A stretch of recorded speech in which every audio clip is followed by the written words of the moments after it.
Good afternoon and welcome to today's special forum in partnership with the Healthcare Communicators of Cleveland and the Cleveland Plus Alliance to look at how Cleveland can enhance its reputation as a center of medical excellence and commerce. I'm Jim Foster, Director of the City Club. We are delighted to have as our moderator for today's program Dan Moulthrop.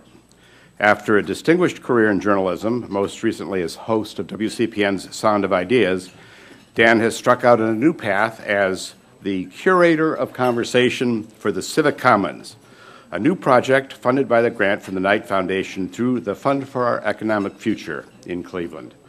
Dan is well known to this community and especially to the City Club, where he has moderated many programs for us. We're delighted to welcome back to the City Club podium, Dan Moulthrop. Thank you very much, Jim Foster. And thank you all very much, too, for joining us here today. This is an odd sort of forum, to be honest, because usually I wind up here moderating some panel about a contentious issue or some debate where people don't typically like each other. And this is neither of those things, as far as I know. Our program is somewhat quizzically titled Northeast Ohio, the Medical Capital.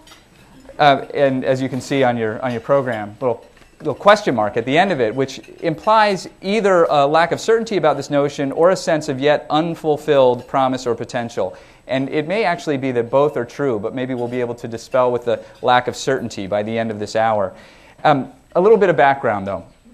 And this is I'm going to start with a story told to me by Aaron Dyer, sitting at the table here of the Cleveland Clinic, who was instrumental in putting this panel together.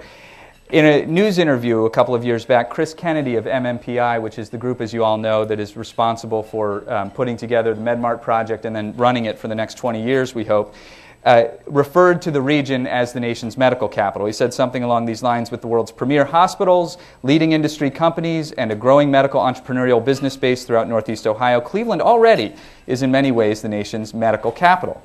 It's not clear exactly when he said that, but in 2009, Plain Dealer reporter Jim Nichols moved it along, and he used the phrase, without quotes, explaining why tenants might want to be in the MedMart.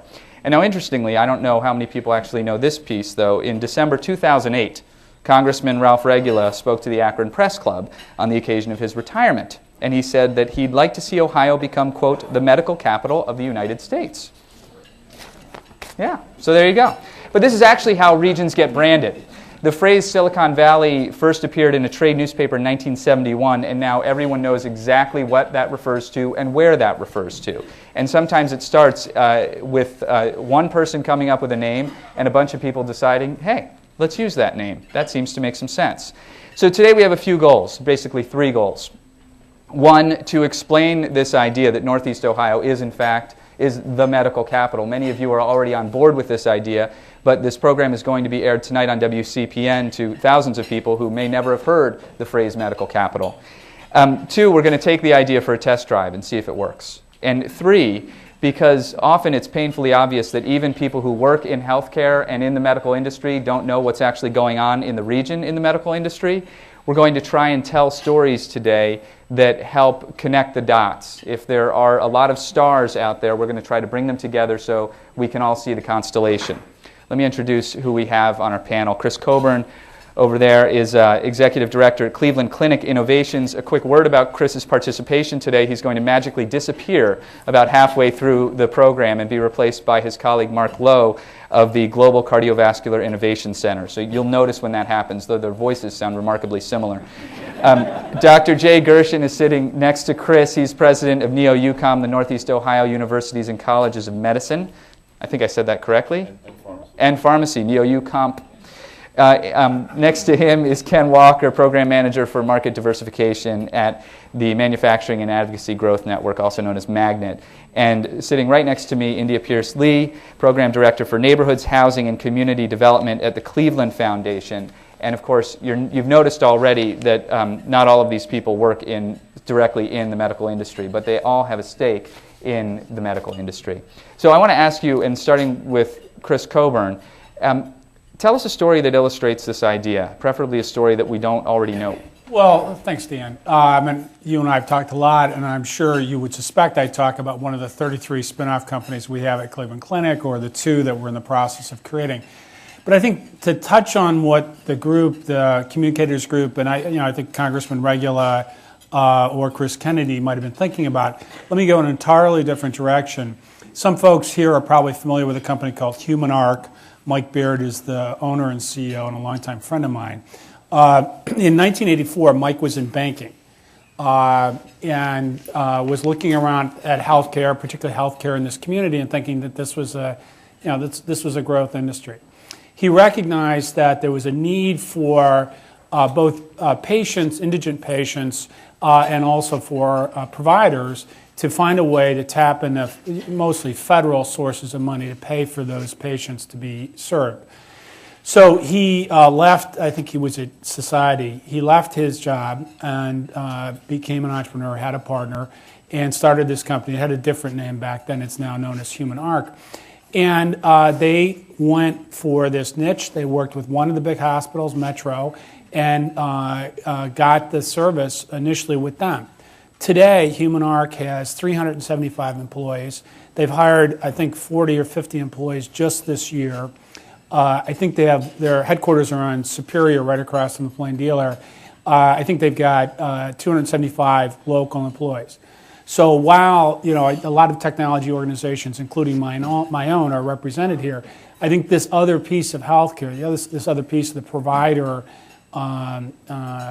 complex, if you will, really tells a story about what the community can become. And I think, Mike's point is the kind of folks that get hired there, he's looking for smart, hardworking, creative people, but it's not like, we're talking 12 years of postgraduate education. So I think it's a great example of what exists today and what could be here tomorrow. Dr. Gershon. Thank you. It's a pleasure to be here today. I'd like to give the example of the Austin Bioinnovation Institute of Akron. So this is an organization that came together several years ago. It consists of 3 hospitals and 2 universities. And the hospitals are the Children's Hospital, Akron General, Summa Health Systems, University of Akron, of course, and then NEA-UCOM are the 2 universities. And so if you look at the benefits of each of those institutions on their own, they stand on their own achievements. People know about them, and they do phenomenal things for the community. But the ABIA came together, brought these institutions together with the help of the Knight Foundation, with the help of First Energy, with the help of the mayor's office in Akron, and also the Summit County office, and put together an $80 million project. And now the focus is on orthopedics, and it's on wound healing. And it's also on community health in terms of underserved communities. So here, 5 institutions working on their own are coming together under one umbrella, doing commercialization, working on patient care, quality, and scientific discovery. One quick example, if I was to go out and hire a faculty member to be a skeletal biologist, and I had a certain amount of dollars to do that, I can go and do that and hire a very good person. But if I had the resources of the ABIA, which I do now, to bring in additional funding for equipment, for space, working with the other partners, all of a sudden I triple or quadruple the amount of dollars brought to that hire. And I bring a better person to Northeast Ohio, I bring somebody who can bring additional research grants, and I've leveraged, in essence, NEA-UCOM's resources by being part of this. So that's the story I'd like to tell. Fantastic. Ken Walker. I think the story for manufacturing as far as medical capital is concerned is the diversity of size of manufacturers that are involved in the healthcare or the medical device business. For instance, Magnet has an incubator on East 25th Street, and we have a small company called New Leaf Medical that's pioneering right now a new electrical surgical pencil to be utilized in surgery applications. We have companies around the corner from us, such as Cleveland Medical Devices, that is a leader as far as developing devices for sleep apnea and Parkinson's disease.